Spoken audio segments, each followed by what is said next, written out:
Hello दोस्तों, आप सबका मेरे स्टोरी अड्डा में बहुत बहुत स्वागत है। आज हम बेजुबान इश्क का 26वां भाग लेकर आ गए हैं। तो चलिए स्टोरी को स्टार्ट करते हैं। शुद्ध अंजलि को बड़ी शिद्दत से चूम रहा था। लगभग 10 मिनट बाद उसने अंजलि को छोड़ा था। अंजलि को तो बहुत शर्म आ रही थी, इसलिए वो ऊपर देख ही नहीं रही थी। शुद्ध उसे देखकर बस मुस्कुरा रहा था। उसके दिल में एक सुकून था कि अंजलि उसकी थी। अंजलि और दीपक का नॉर्मल बात भी करना शूद्र को इंश्योर फील करा देता था। उसके जाने के बाद जब अंजलि दीपक से मिलने रेस्टोरेंट गई थी और बड़ी खुशी से उससे बात कर रही थी, शूद्र को तो तभी से ही दीपक से नफरत हो गई थी। शूद्र अंजलि को लेकर काफ़ी पोसेसिव था, इसलिए किसी और लड़के का उसे देखना तब शूद्र को मंजूर नहीं था। अंजलि ने जब दीपक को आखिरी मैसेज भेजा तो शूद्र के दिल में तो लड्डू फूट रहे थे। उसका तो दिल चाहता था कि वो उसी वक्त अंजलि को चूम ले, लेकिन वह आयुष की वजह से शांत रहा। अब चले या और कुछ भी चाहिए? अगर तुम कहोगी तो मैं तैयार हूँ। यहाँ पर बहुत सारे रूम खाली ही पड़े हैं। शूद्र ने अंजलि के कान में धीमी सी आवाज़ में कहा। नहीं, अब चलिए, वो सब हमारा इंतज़ार कर रहे होंगे। अंजलि ने शर्माते हुए धीमी सी आवाज़ में शूद्र के सीने पर मारते हुए कहा। इसके बाद दोनों बाहर अपने टेबल की तरफ चले गए, जहाँ पर उनका खाना आ चुका था और वो लोग सच में शूद्र और अंजलि का ही इंतज़ार कर रहे थे। अंजलि को काफ़ी शर्म आ रही थी क्योंकि राघव और मोहित उन दोनों को अजीब निगाहों से घूर रहे थे। शूद्र और अंजलि फटाफट से अपनी जगह पर बैठ गए। उनके आने के बाद सभी ने खाना खाना शुरू कर दिया। अंजलि आयुष को अपने हाथों से खिला रही थी, जिसे देखकर मोहित का दिल भी काफ़ी हद तक सुकून महसूस कर रहा था। मोहित भी जानता था कि चाहे आयुष कुछ कहे या ना कहे, लेकिन उसे हमेशा ही अपनी माँ की कमी महसूस होती थी। उसे खुशी थी कि उसके भाई ने एक सही लड़की चुनी थी, जो उसके साथ साथ उसके बेटे को भी संभाल सकती थी। उसके बाद सभी ने अपना खाना खत्म कर लिया और घर के लिए निकल गए। लगभग आधे घंटे बाद गाड़ी शूद्र के विला के सामने आके रुक गई। सभी लोग थके हारे से चेहरे लेकर गाड़ी से उतर गए। शूद्र ने आयुष को अपने गोद में उठा लिया था क्योंकि आयुष गाड़ी में ही सो गया था। राघव और मोहित गेस्ट रूम की तरफ चले गए और शूद्र आयुष को उठाए अंजलि के साथ अपने रूम में चला गया। शूद्र ने आयुष को अपने बेड पर लिटा दिया। अंजलि ने उसके शूज निकाल दिए और उसे ब्लैंकेट से कवर कर दिया। शूद्र अच्छे से जानता था कि अंजलि को आज आयुष के साथ सोना था और वो ये भी जानता था कि अगर आयुष की नींद रात में खुल गई तो वह खुद ब खुद उठकर उनके कमरे में आ जाएगा। इसलिए उसने सोचा कि पहले ही वो आयुष को अपने पास सुला ले।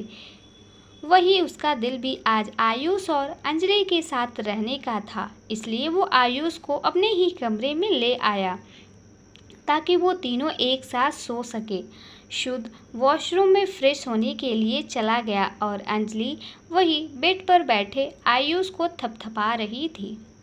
कुछ ही देर में शुद्ध फ्रेश होकर आ गया और अंजलि चेंज करने वॉशरूम में चली गई। शुद्ध आयुष के पास बैठा हुआ था। मैं जानता हूँ तुम्हें इस वक्त एक माँ की ज़रूरत है और तुम्हारी आंटी ही तुम्हारी माँ बनने के काबिल है। आई होप तुम मेरे डिसाइड को एक्सेप्ट कर लोगे। शूद्र ने आयुष के नन्हे हाथ को अपने हाथ में लेते हुए कहा। कुछ देर में अंजलि भी चेंज करके बाहर आ गई। उसने बाहर आकर देखा तो आयुष बेड पर अकेला लेटा हुआ था और शूद्र रूम में कहीं दिखाई नहीं दे रहा था। उसने अपनी गर्दन घुमाकर देखा तो बालकनी का दरवाज़ा खुला था। अंजलि समझ गई कि शूद्र बालकनी में ही होगा। वो भी एक नज़र आयुष को देखने के बाद बालकनी में चली गई। क्या सोच रहे हैं आप? अंजलि ने शूद्र के पास आते ही बोला। शूद्र ने जब अंजलि की आवाज़ सुनी तो पीछे मुड़कर सीधे उसे गले से लगा लिया। अंजलि को कुछ समझ नहीं आ रहा था। उसने भी बस अपनी आंखें बंद करके शूद्र की धड़कनों को महसूस करना शुरू कर दिया। वो दोनों बिना कुछ कहे बस एक दूसरे को काफ़ी देर तक यूं ही महसूस करते रहे। वो लोग अभी एक दूसरे में खोए हुए ही थे कि उन लोगों को हल्की हल्की सिगरेट की स्मेल आने लगी। अंजलि ने सर उठाकर शूद्र की तरफ देखा। आपने फिर से? अंजलि ने थोड़ी नाराजगी भरी निगाहों से शूद्र से बस इतना ही पूछा था कि शूद्र ने ना में गर्दन हिलाते हुए अंजलि को जवाब दिया, नहीं, मैंने सिगरेट को हाथ तक नहीं लगाया। तभी उन दोनों की नज़र साथ वाले रूम की बालकनी पर गई, जहां मोहित दीवार से नजर उन दोनों पर थी। शूद्र का मुंह बन गया था, लेकिन अंजलि शर्म से लाल हो गई थी। वो एकदम से रूम के अंदर भाग गई। भाई, खुद तो आप अकेले जी रहे हैं, कम से कम मुझे तो थोड़ा चैन से अपनी गर्लफ्रेंड के साथ टाइम स्पेंड करने दिया करो। किसी के क्वालिटीज टाइम पर इंटरफेयर करना अच्छी बात नहीं होती। गुड नाइट, कल मिलते हैं। शूद्र ने मोहित को 2 से 3 बातें सुनाई और जल्दी से वो भी अपने रूम में आ गया। शूद्र के जाते ही मोहित की हंसी छूट गई, लेकिन वो ज़्यादा जोर से नहीं हंसा, ये सोच कर कि अंजलि और ज़्यादा अनकंफर्टेबल हो जाएगी। ये तो सच में मजनू सूर्यवंशी बन घोड़ी चढ़ेगा, उसकी भी शादी होगी, हमारे घर भी लक्ष्मी आएगी, मोहित ने हंसते हुए कहा और सिगरेट फेंक कर रूम के अंदर चला गया। रूम के अंदर अंजलि अभी भी लाल चेहरे के साथ काउच पर अपना मुंह छुपाए हुए बैठी थी। शूद्र सीधा अंदर आकर काउच पर उसके बगल में बैठ गया। शूद्र ने अंजलि के दोनों हाथ पकड़ के उसके चेहरे के सामने से हटा दिए और अपने ओंठ उसके ओंठों पे रख दिए। अंजलि की आंखें एकदम से बड़ी हो गई थी। उसने तिरछी नज़र से आयुष की तरफ देखा, जो अभी भी सो रहा था। उसने बहुत कोशिश की कि वो शूद्र से अलग हो सके, लेकिन शूद्र उसे छोड़ने का नाम ही नहीं ले रहा था। कुछ देर बाद उसने भी स्ट्रगल करना बंद कर दिया और शूद्र की किस्में खोने लगी।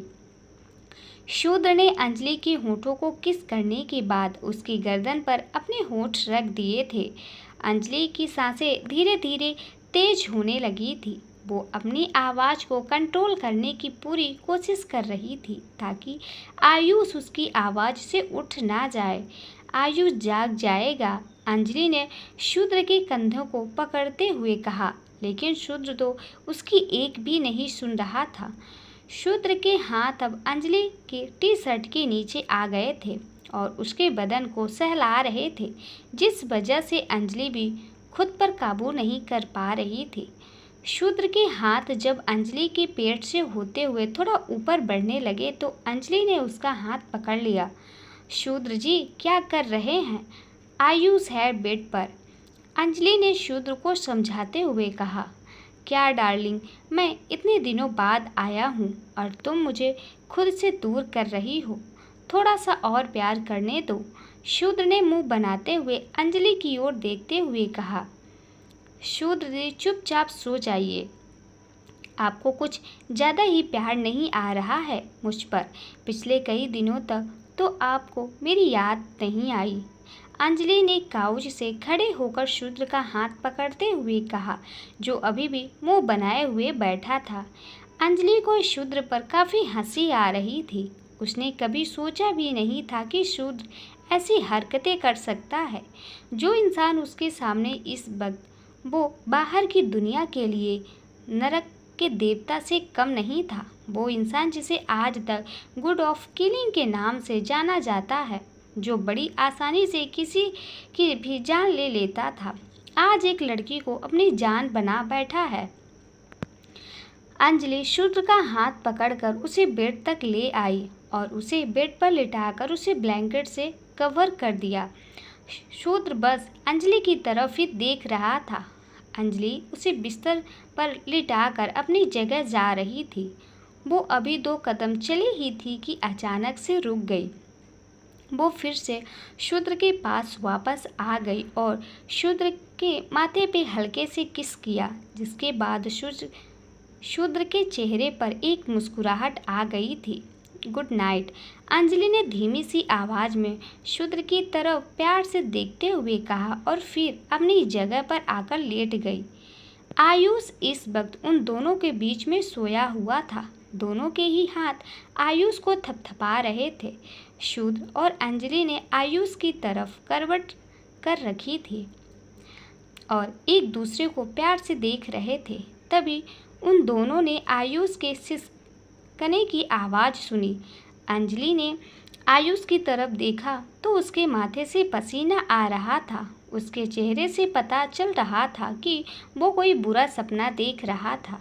आयुष बेटा शांत हो जाओ, अंजलि ने हल्के से आयुष के माथे को सहलाते हुए कहा और उसका पसीना पोंछ दिया। मॉम, आयुष ने सपने में ही बड़बड़ाते हुए कहा। अंजलि और शूद्र दोनों के ही दिलों में इस वक्त काफ़ी दर्द हो रहा था। शूद्र जानता था कि उसने आयुष को कभी भी किसी चीज़ की कमी नहीं होने दी थी, लेकिन एक माँ की कमी एक बच्चे की ज़िंदगी में आखिर कौन पूरा कर सकता था। वो चाह कर भी आयुष की ज़िंदगी में कभी माँ की कमी पूरा नहीं कर पाया।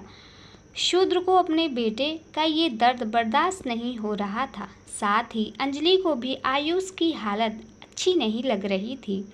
वो समझ सकती थी कि आयुष इस वक्त बिना माँ के कैसे महसूस कर रहा था। अंजलि भी उस वक्त 4 से 5 साल की ही थी जब उसके माता पिता गुजर गए थे। वो अपनी हालत आयुष के साथ कंपेयर कर सकती थी। शांत हो जाओ बेटा, मॉम तुम्हारे साथ ही है और मॉम के होते हुए कोई तुम्हें छू भी नहीं सकता।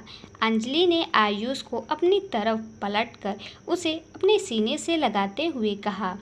आयुष अंजलि के सीने से लगकर काफ़ी हद तक शांत हो गया था। अंजलि ऐसे ही उसे थपथपाती हुई सो गई, लेकिन शूद्र की आंखों से तो मानो नींद उड़ चुकी थी। वो पूरी रात बस अपने बेटे के बारे में सोचता रहा। उसे आज भी वो बात याद आ रही थी जब उन 2 लड़कों ने आयुष को बिन माँ का लावारिस बच्चा बोला था। उसे खुद पर काफ़ी गुस्सा भी आ रहा था कि कभी उसने अपने बेटे को प्यार से पूछा ही नहीं कि आखिर वो क्यों लड़ता था। उसे आयुष के बारे में सोच सोच कर अब चिंता हो रही थी। मुझे माफ़ कर दो बेटा, तुम्हारे डैड एक अच्छे डैड नहीं बन पाए, पर जल्द ही तुम्हें तुम्हारी मॉम मिल जाएगी, प्रॉमिस। शूद्र ने आयुष की पीठ पर हाथ रखते हुए कहा और खुद भी बेड पर खिसकते हुए अंजलि और आयुष के पास आ गया। जिस तरह से अंजलि ने आयुष को अपनी बाहों में भर रखा था, शूद्र ने भी आयुष और अंजलि को उसी तरह अपनी बाहों में भर लिया। कुछ देर बाद वो भी नींद के आगोश में चला गया। अगली सुबह कुछ शोर की वजह से अंजलि की आंखें खुली। वो आवाज़ों को सुनकर इतना तो समझ गई थी कि शोर किचन से आ रहा था, क्योंकि वो शोर बर्तनों के गिरने पड़ने की आवाज़ थी। अंजलि ने गर्दन घुमाकर देखा तो शूद्र और आयुष दोनों ही कमरे में नहीं थे। उसने गहरी सांस भरी और बेड पर बैठ गई। अंजलि की नज़र जब घड़ी पर पड़ी तो उसकी आंखें बड़ी हो गई। इस वक्त सुबह के 11 बज रहे थे। अरे, मैं इतनी देर तक कैसे सोती रह गई? शूद्र जी ने भी मुझे नहीं जगाया, अंजलि ने परेशान चेहरे से कहा और एकदम से बेड से उतरकर वॉशरूम में भाग गई। कुछ देर बाद जब अंजलि रूम से निकलकर बाहर आई तो उसकी आंखें हैरानी से बड़ी हो गई। पूरा किचन धुएं से भरा था। ये क्या है? क्या जला दिया शूद्र जी ने? अंजलि ने परेशान चेहरे से कहा और जल्दी जल्दी सीढ़ियों से उतरकर नीचे आ गई। अंजलि किचन की तरफ ही बढ़ रही थी, पर इससे पहले वो किचन तक पहुंच पाती, अंदर से मोहित मुंह ढककर बाहर निकल रहा था। अंजलि मोहित को हैरानी भरी निगाहों से देख रही थी। मोहित बेचारा सा मुंह बनाकर अंजलि के सामने आकर खड़ा हो गया। इससे पहले वो कुछ बोल पाता, मेन डोर से शुद्र आयुष का हाथ पकड़कर अंदर आ रहा था।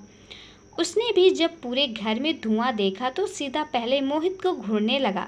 भाई, मैंने आपको कितनी बार कहा है कि आप किचन से दूर रहा करिए।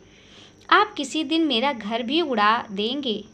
शूद्र ने मोहित की तरफ देख नाराज होते हुए कहा, सॉरी यार, मैं बस तुझे अपना टैलेंट दिखाना चाहता था। मोहित ने बेचारा सा मुंह लेकर शूद्र से कहा, पिछली बार आपने अंकल के बर्थडे पर सूर्यवंशी मेंशन का किचन उड़ा दिया था। बेचारे अंकल, उनको अपने बर्थडे वाले दिन इतने पैसे भरने पड़े थे। उस एक्सीडेंट से तो कुछ सबक सीखा होता भैया आपने। राघव ने मोहित को छेड़ते हुए कहा। उसकी बात सुनकर वहां पर सभी की हंसी निकल गई, सिवाय मोहित के, जो अभी भी मुंह लटकाए हुए खड़ा था। अंजलि सो रही थी, इसलिए शूद्र ने उसे जगाया नहीं और सबके लिए नाश्ता लेने बाहर चला गया। लेकिन बाहर ही उसे राघव मिल गया। दोनों जा ही रहे थे कि पीछे से आयुष भी उन दोनों के साथ बाहर जाने की जिद करने लगा। शूद्र ने भी उसे मना नहीं किया, क्योंकि वो जानता था कि अगर आयुष घर रहा तो जरूर अंजलि की नींद खराब कर देगा। लेकिन उसे क्या पता था कि उसका बड़ा भाई भी ये कारनामा कर सकता था। राघव, जाकर देखो तो भैया ने क्या बनाया है, कौन सा टैलेंट दिखाया है। शूद्र ने राघव की तरफ देखते हुए कहा। जी सर। राघव ने शूद्र की बात सुनकर हाँ में गर्दन हिला दी और किचन की तरफ चला गया। राघव ने सबसे पहले अंदर जाकर किचन की खिड़कियां खोली और एग्जॉस्ट फैन ऑन किया।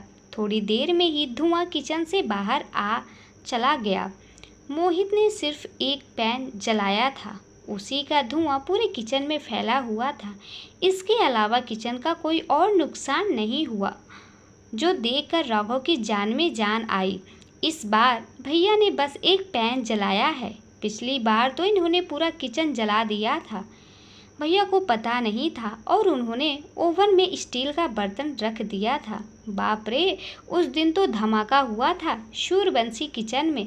हमें तो लगा था कि किसी ने जानबूझकर बम ब्लास्ट किया है, पर बाद में पता चला ये तो सूर्यवंशी फैमिली के बड़े बेटे का कमाल था।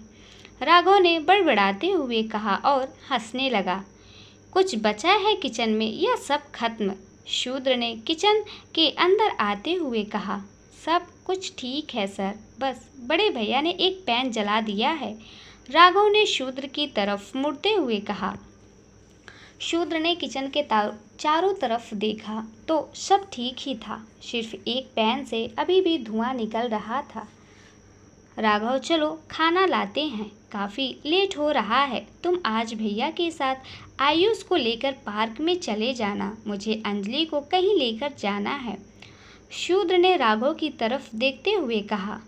जी सर। राघव ने शूद्र की बात का जवाब दिया और उसके पीछे पीछे किचन से बाहर आ गया। सब लोगों ने एक साथ बैठकर शूद्र का लाया नाश्ता किए। सभी लोग अभी भी मोहित का चेहरा देखकर बीच बीच में मुस्कुरा रहे थे। अच्छा ठीक है, जो हो गया सो हो गया, अगली बार मैं ज़रूर। मोहित ने अभी इतना ही कहा था कि सभी एक बार जोर से बोले, नहीं क्या यार, अंजलि तुम भी थोड़ी तो इज्जत दो, मैं तुम सबसे बड़ा हूँ। मोहित ने सभी की तरफ देखते हुए बच्चों जैसा मुंह बनाकर कहा। बड़े पापा, आपको पता है मैं सिर्फ 5 साल का हूँ और मुझे भी दूध बॉयल करना और टोस्ट बनाना आता है, और एक आप हैं जो सिर्फ बर्तन रखकर ही किचन उड़ा सकते हैं। तभी तो मैं आपको बोलता हूँ, मुझे एक बड़ी मम्मी चाहिए। लेकिन नहीं, आयुष ने मोहित की तरफ देखते हुए बड़ी मासूमियत के साथ कहा।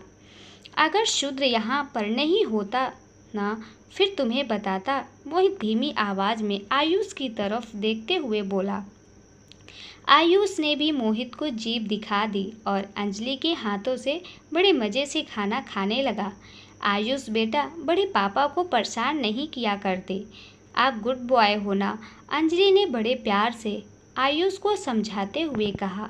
आयुष एक स्माइल के साथ हाँ में गर्दन हिला दी और अपना खाना कंटिन्यू करने लगा। आयुष भी अपने नन्हे हाथों से थोड़ा थोड़ा अंजलि को खिला रहा था। उन दोनों के बीच समय के साथ प्यार काफ़ी ज़्यादा बढ़ गया था। अब तो ऐसा लगता था कि आयुष शूद्र के बिना भी रह लेगा, लेकिन अंजलि के बिना नहीं। शूद्र ने गला साफ करते हुए कहा, भाई आप आज आयुष को अपने साथ खेलने ले जाओगे। मुझे अंजलि के साथ किसी काम से बाहर जाना है।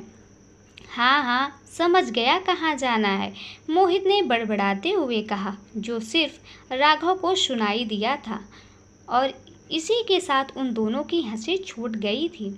भाई सच में बहुत सीरियस मैटर है, आप दोनों बस ऐसे हंसा मत करो, मुझे इरिटेशन होती है। शूद्र ने आंखें छोटी करके उन दोनों को घूरते हुए कहा, डैड आंटी आपका जाना ज़रूरी है क्या? आज तो संडे है, हम लोग साथ में खेलने चल सकते हैं। आज कौन सा काम होता है? आयुष ने मासूमी सा चेहरा बनाते हुए कहा, बहुत ज़रूरी काम है, मुझे और तुम्हारी आंटी को वो काम आज ही पूरा करना है। शूद्र आयुष से बड़े प्यार से बोला, डैड ये रॉन्ग है, आप हमेशा आंटी के साथ रहते हो और जब मैं आंटी के साथ खेलने के लिए बाहर जाना चाहता हूँ तो भी आप आंटी को अपने साथ ले जाते हो। आयुष ने मुंह बनाते हुए शूद्र की तरफ देखा। उसकी बात सुनकर सब लोग शांत हो गए थे। उसे किस तरह समझाया कोई समझ ही नहीं पा रहा था। क्या हुआ, आप सब लोग चुप क्यों हैं? डैड आपने रात में अपना काम। आयुष ने इतना ही कहा था कि शूद्र ने जल्दी से उसके तरफ देखते हुए कहा, बेटा कल आंटी बहुत ज़्यादा थक गई थी, इसलिए तो कल सारे चुपचाप से सो गए थे। आखिर थका हुआ इंसान रात को ऑफिस का काम कैसे कर सकता है? शूद्र अंजलि की तरफ देखते हुए एक मुस्कुराहट के साथ कहा। अंजलि को इतनी शर्म आ रही थी कि उसने जानबूझकर स्पून नीचे गिरा दिया और उसे उठाने की कोशिश करने लगी ताकि खुद को शांत कर सके। शूद्र जी आप बहुत बेशर्म हैं, मैं आपको छोड़ूंगी नहीं, अंजलि ने टेबल के नीचे अपने मन में सोचा। कुछ देर बाद आयुष के बार बार कहने पर अंजलि टेबल के नीचे से निकलकर दोबारा अपनी जगह पर बैठ गई, लेकिन वो किसी की भी तरफ नहीं देख रही थी। आयुष बहुत ज़्यादा जिद कर रहा था तो शूद्र ने गहरी सांस ली और आयुष को अपने पास बुलाया। आयुष उसकी बात सुनकर उसकी तरफ चला गया और उसकी गोद में बैठ गया। बेटा तुम समझ नहीं रहे हो, देखो अगर आज तुम्हारी आंटी और मैं तुम्हारे साथ खेलने चलेंगे तो कुछ टाइम बाद तुम्हारी आंटी फिर से तुमसे दूर हो जाएंगी। मैं कुछ ऐसा करने जा रहा हूँ जिससे तुम्हारी आंटी भी हमारे साथ रहें, फिर तो तुम हमेशा ही अपनी आंटी के साथ खेल सकते हो। शूद्र आयुष के कान में बड़बड़ाते हुए बोला। सच्ची? आयुष ने एक बड़ी सी स्माइल के साथ शूद्र की तरफ देखते हुए पूछा। हाँ बेटा सच्ची, अब तुम ये बात किसी और को मत बताना, ये टॉप सीक्रेट है जो हम दोनों के बीच रहेगा। शूद्र फिर से धीमी आवाज़ में आयुष के कान में बुदबुदाया। ओके डैड, मैं किसी को नहीं बताऊंगा, आप आज अपना काम पूरा करके ही आना, ठीक है? आयुष ने भी एक स्माइल के साथ धीमी सी आवाज़ में शूद्र से कहा। दोनों बाप बेटों को ऐसे खुसुर फुसुर करते देख सभी लोग उन्हें देख रहे थे कि आखिर वो दोनों ऐसी कौन सी बात कर रहे थे जो उन तीनों को पता नहीं लगनी चाहिए थी। ओके बड़े पापा, मैं आज आपके साथ खेलने चलूँगा। पापा को आंटी के साथ बहुत ज़रूरी काम पर जाना है तो उन्हें जाने दो, आयुष मोहित की तरफ देखते हुए बोला। कुछ तो खिचड़ी पक रही है, लेकिन मोहित सूर्यवंशी से कोई भी बात छुपती नहीं है। मैं भी इस बारे में पता लगा कर रहूँगा। छोटे तू मेरा भाई है। मोहित हमेशा ही 2 कदम आगे चलता है। आइसक्रीम दिलवा कर सब कुछ उगलवा लूँगा इससे। मोहित मन ही मन शूद्र को देखते हुए बड़बड़ा कर बोला। करो जो करना है। शूद्र ने मोहित को देखते हुए एक स्माइल के साथ इतना ही कहा। मोहित बड़ी बड़ी आंखों से उसे देख रहा था। राघव मोहित के शोल्डर पर हाथ रखते हुए बोला, बड़े भैया, शुद्ध सूर्यवंशी उम्र में ना सही लेकिन तजुर्बे में आपसे बहुत आगे हैं। सर, ऐसे ही सूर्यवंशी फैमिली का इतना बड़ा बिजनेस अकेले नहीं संभाल रहे। मेरे साथ भी ऐसा ही होता है। सर, मेरे मन की बात भी समझ जाते हैं। कुछ देर बाद सभी लोग अपने अपने रास्ते निकल गए। मोहित राघव और आयुष के साथ खेलने के लिए निकल गया और शूद्र अंजलि को अपने साथ लिए अपनी मंजिल की तरफ बढ़ गया। अंजलि के पेट में तो एक्साइटमेंट के मारे हल्का हल्का दर्द शुरू हो गया था। उसे समझ नहीं आ रहा था कि शूद्र उसे कौन सा सरप्राइज देने वाला था। वही शूद्र के चेहरे पे आज एक मुस्कुराहट थी। कुछ देर बाद शूद्र की गाड़ी एक हवेली के सामने आकर रुक गई। वो हवेली देखने में एक रॉयल पैलेस की तरह थी। अंजलि का ध्यान अभी भी पैलेस को देखने में ही था, इसलिए वो कार से नीचे नहीं उतरी थी। वही दूसरी तरफ शूद्र ने कार से उतरकर अंजलि की साइड का दरवाज़ा खोल दिया था। डार्लिंग, बाहर से ही देखोगी या अंदर भी आओगी? शूद्र ने अंजलि की तरफ हाथ बढ़ाते हुए कहा। अंजलि शूद्र की आवाज़ सुनकर होश में आई। उसने शूद्र की तरफ देखा और फिर उसके हाथ की तरफ। अगले ही पल अंजलि ने अपना हाथ शूद्र के हाथ में रख दिया और गाड़ी से उतर गई। शूद्र उसे हवेली के अंदर ले आया। वाओ शूद्र जी, ये कितनी खूबसूरत जगह है, अंजलि ने चारों तरफ देखते हुए कहा। हवेली बाहर से जितनी सुंदर थी उससे कई गुना ज़्यादा अंदर से सुंदर थी। उसकी हर एक एक चीज़ रॉयल थी। अंजलि को तो ऐसा महसूस हो रहा था कि वो राजा महाराजों के टाइम में आ गई हो। मुझे खुशी हुई कि तुम्हें ये जगह पसंद आई। ये जगह मैंने 3 साल पहले खरीदी थी। आज तक यहाँ मेरे अलावा किसी ने कदम नहीं रखा। शूद्र ने अंजलि की तरफ देखते हुए कहा।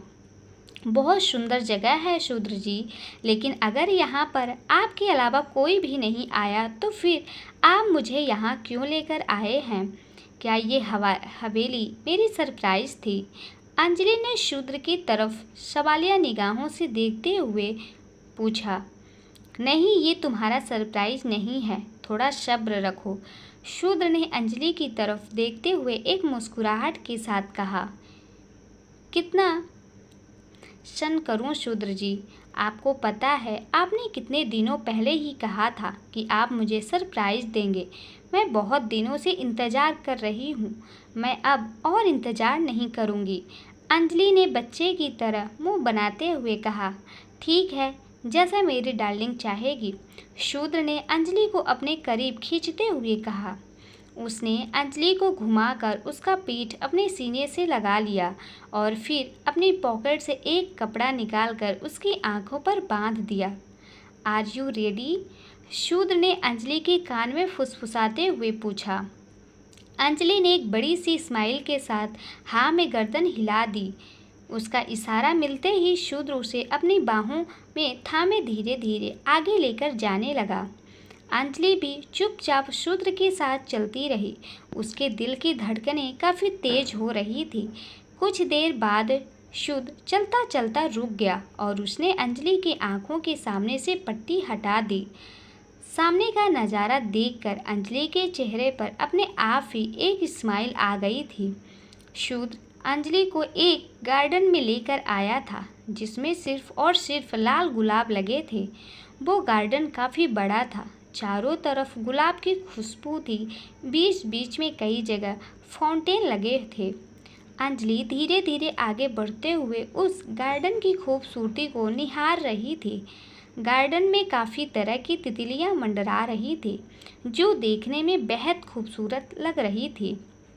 शूद्र जी, ये सच में बहुत खूबसूरत जगह है। मैंने आज तक ऐसी जगह कहीं नहीं देखी। यहाँ पर आकर दिल को ऐसा अलग सा ही सुकून मिल रहा है।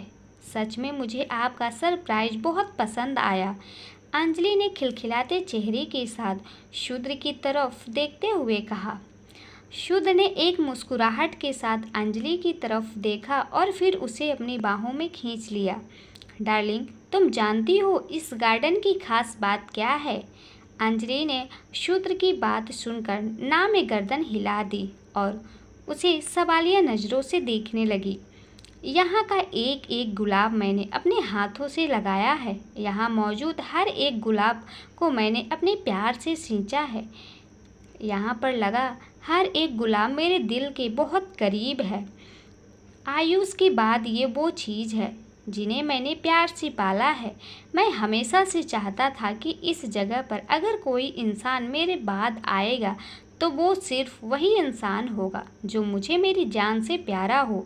जितना प्यार मैंने यहाँ मौजूद हर एक गुलाब से किया, उससे 1000 गुना ज़्यादा प्यार मैं उस इंसान से करूँगा। शुद्ध ने अंजलि की आंखों में देखते हुए कहा। अंजलि उसकी इतनी सी बात में ही इमोशंस होकर आंसू बहाने लग गई। शुद्ध की इतनी सी बात भी अंजलि के लिए बहुत बड़ी थी, क्योंकि वह जगह सिर्फ और सिर्फ प्यार से भरी हुई थी। वहाँ मौजूद हर गुलाब का लाल रंग प्यार का रंग था। शुद्ध फिर अपनी बात कंटिन्यू करते हुए बोला, अंजलि, तुम मेरी ज़िंदगी में आई वो इंसान हो जिसे मैं खुद से ज़्यादा चाहने लगा हूँ, और यहाँ मौजूद हर गुलाब को दिए प्यार से 1000 गुना ज़्यादा प्यार करने लगा हूँ। मैंने अपनी खुशी और गम दोनों ही इन गुलाबों से बांटे हैं। इस जगह पर शुद्ध सूर्यवंशी के इमोशंस हैं, इसलिए मैं चाहता हूँ कि मेरी ज़िंदगी का एक खूबसूरत पल मैं इन्हीं के सामने बिताऊँ। शुद्ध ने इतना कहा और फिर अंजलि के हाथों को अपने सीने पर रखते हुए कहा, अंजलि, मैं अपने और तुम्हारे इस रिश्ते को आगे बढ़ाना चाहता हूँ। मैं तुम्हें अंजलि से अंजलि सूर्यवंशी बनाना चाहता हूँ। मैं तुम्हारे साथ अपनी पूरी ज़िंदगी बिताना चाहता हूँ। तो बोलो अंजलि, क्या तुम मुझसे शादी करोगी? शुद्ध ने अपने पूरे दिल से अंजलि को शादी के लिए प्रपोज किया था। उसकी आंखें बड़ी उम्मीद से अंजलि की तरफ देख रही थी और बेसब्री से उसके जवाब का इंतजार कर रही थी। अंजलि का हाथ शुद्ध के सीने पर था। वो अच्छे से शुद्ध की तेज धड़कनों को महसूस कर पा रही थी, जिन्हें महसूस करने के बाद अंजलि की खुद की धड़कनें भी बुलेट ट्रेन की स्पीड में भाग रही थी। शुद्ध और अंजलि एक दूसरे की आंखों में खोए हुए थे। शुद्ध अंजलि का जवाब का इंतजार कर रहा था और अंजलि न जाने शुद्ध की आंखों में क्या ढूंढ रही थी। अंजलि की आंखों से आंसू भी बहने लगे थे। इससे पहले कि शुद्ध कुछ रिएक्ट कर पाता, अंजलि बच्चों की तरह ज़ोर ज़ोर से रोने लगी थी। उसके इस रिएक्शन की तो शुद्ध ने एक्सपेक्टेशन तक नहीं की थी। उसे समझ नहीं आ रहा था कि आखिर अंजलि को हुआ क्या था। क्या शुद्ध ने कुछ गलत बोल दिया था या कोई और बात थी? डार्लिंग, क्या हुआ? रो क्यों रही हो? मेरी किसी बात से परेशान हो क्या? मैं कुछ गलत बोल दिया? आई एम सॉरी अगर मेरी किसी बात ने तुम्हें हर्ट किया हो तो। देखो, मैं अपना डिसीजन तुम पर फोर्स नहीं करूँगा। जैसा तुम चाहोगी वैसे ही होगा। तुम घबराओ मत। सच में जैसा तुम कहोगी शुद्ध वैसा ही करेगा।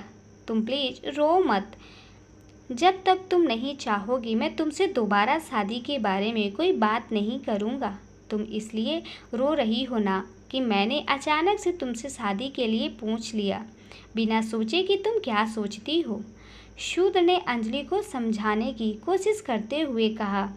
अंजलि जिस तरीके से रो रही थी, शुद्ध को हंसी भी आ रही थी और उसके रोने से उसे बुरा भी लग रहा था। शुद्ध की बात पूरी होने पर अंजलि ने ना में गर्दन हिला दी। तो क्या बात है अंजलि? शुद्ध ने अंजलि से बड़े प्यार से पूछा। उसने जब अंजलि का नाम लिया तो उसकी आवाज़ में खिंचाव था। मैंने कभी सपने में भी नहीं सोचा था कि आप मुझसे शादी के लिए पूछेंगे। मुझे अभी भी विश्वास नहीं हो रहा है कि आप मुझे अपनी पत्नी बनाना चाहते हैं। मुझे डर लग रहा है कि कहानी सच में कोई सपना ना हो जाए। सब मुझे बोलते थे कि आप सिर्फ कुछ देर के लिए मेरे साथ खेलोगे और मन भर जाने के बाद आप मुझे अपनी ज़िंदगी से बाहर निकाल देंगे। अंजलि ने रोते हुए शूद्र को बताया। पहले अंजलि की बात पूरी हो पाती और शूद्र ने उसे अपनी बाहों में खींचकर किस करना शुरू कर दिया। अंजलि ने अपनी आंखें बंद कर ली थी और वो शूद्र को महसूस करने लगी थी। वो भी यही चाहती थी कि ये पल यही थम जाए और अगर ये सपना भी है तो वो कभी इस मीठे सपने से बाहर ना आए। शूद्र आज बड़ी सॉफ्टली अंजलि को किस कर रहा था, जैसे अंजलि कोई नाजुक चीज़ हो और उधर के जरा से जोर लगाने पर वो टूट जाएगी। शूद्र एक हाथ अंजलि की कमर पर रखा था और दूसरा अंजलि के बालों को सहला रहा था। लगभग 10 मिनट अंजलि को बड़े प्यार से किस के बाद गुड इवनिंग अंजलि के होठों को रिहा कर दिया। उसने अपना माथा अंजलि के माथे पे टिका दिया। दोनों की आंखें अभी भी बंद थीं। अंजलि, जब तुम मुझे पहली बार मिली थी ना, तब भी मेरे इरादे तुम्हारे साथ खेलने का नहीं था, क्योंकि शूद्र कभी भी किसी लड़की को बिना किसी फीलिंग्स के नहीं छू सकता।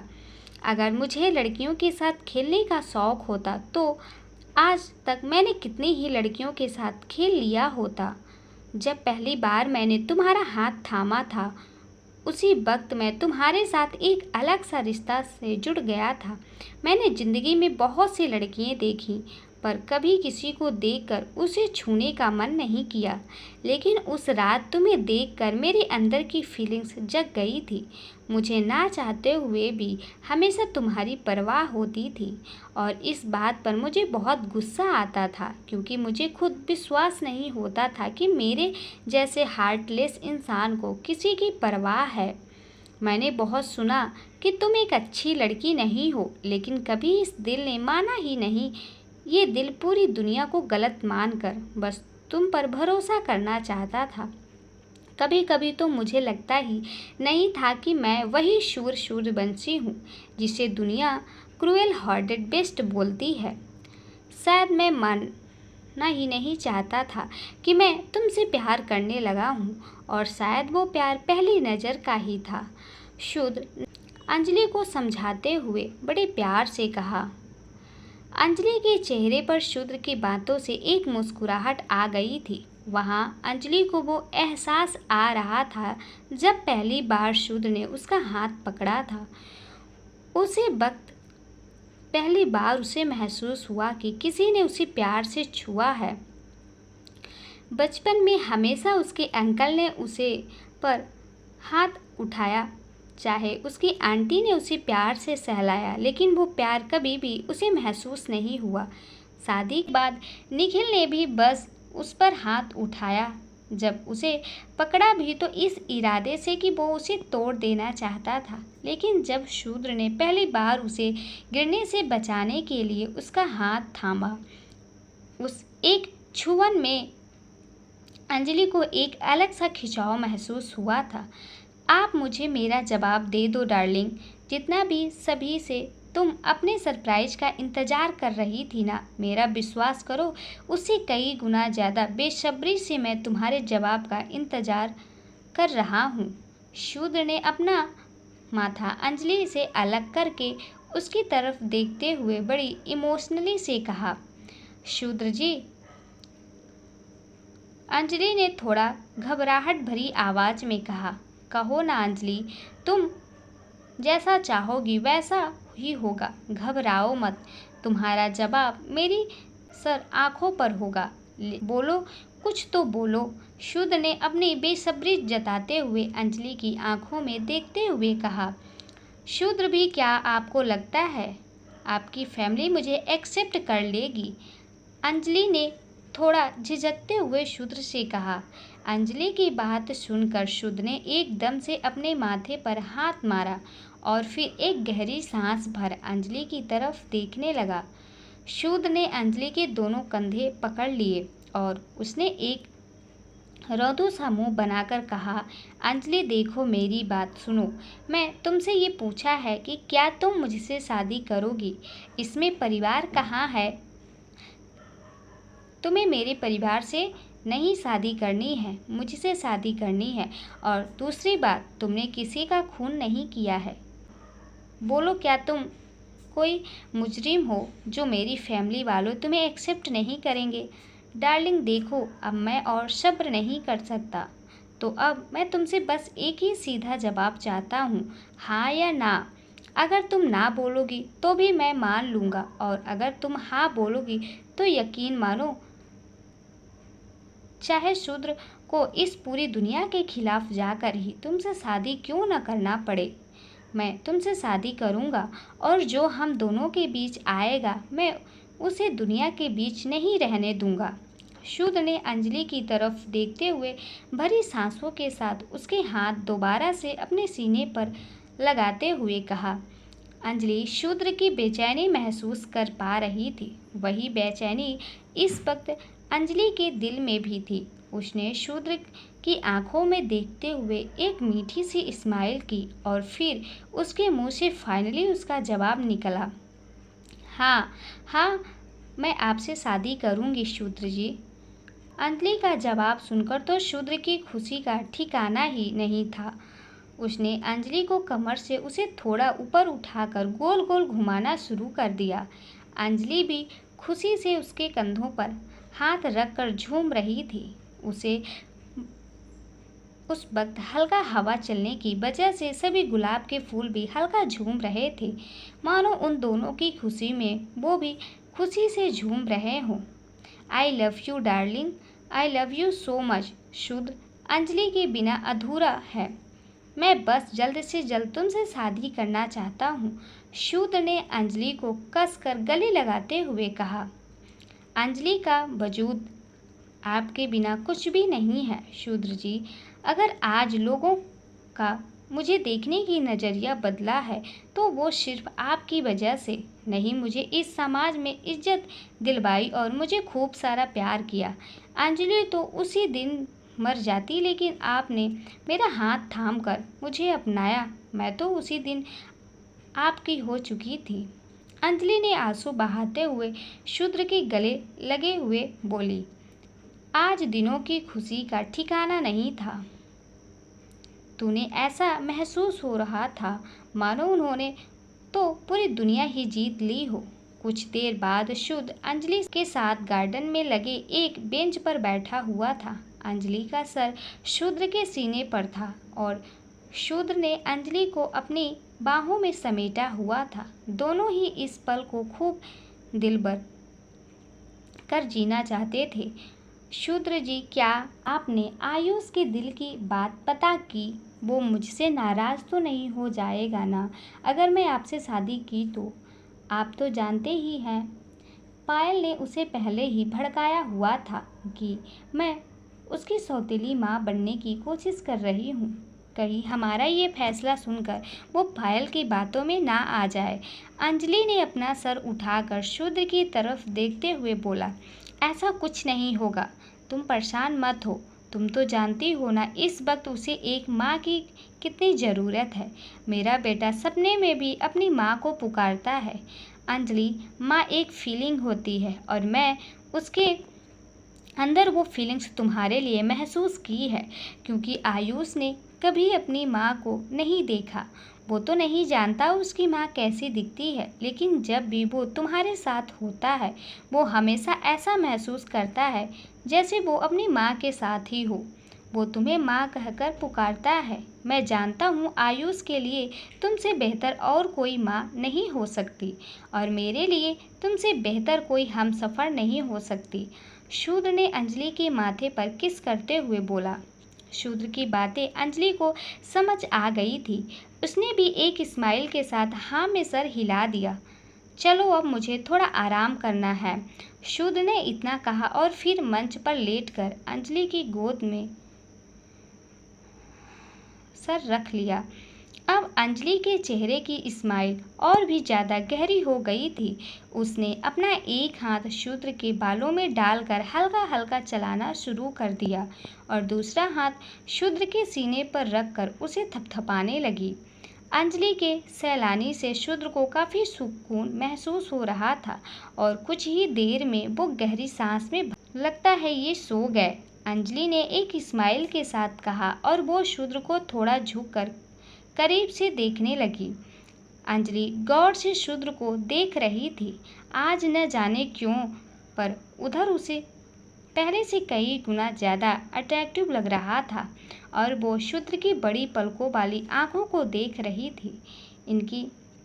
इन्हीं आंखों में से हमेशा कोई रहना चाहती हूँ और अब इन्हीं आंखों में पूरी दुनिया बस गई है। अंजलि ने एक मुस्कुराहट के साथ शूद्र की पलकों को हल्का सा छूते हुए कहा, फिर उसकी लंबी तीखी नाक को देखने लगी और फिर उसने शूद्र की नाक पर हल्के से अपनी उंगली स्लाइड करते हुए बोली, इसी नाक पर ये दुनिया भर का गुस्सा लिया घूमा करते हैं, पर अब मुझे गुस्से से भी प्यार लगता है।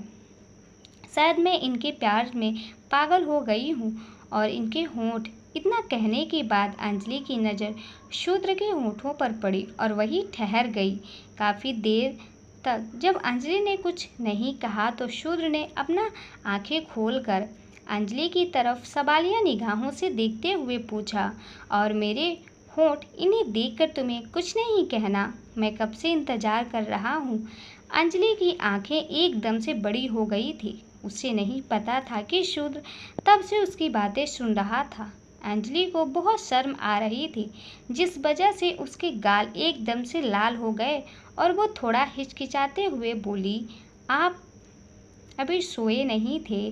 तो दोस्तों, अगर ये वीडियो आपको अच्छी लगी हो तो वीडियो को लाइक और चैनल को सब्सक्राइब ज़रूर करें। थैंक यू दोस्तों।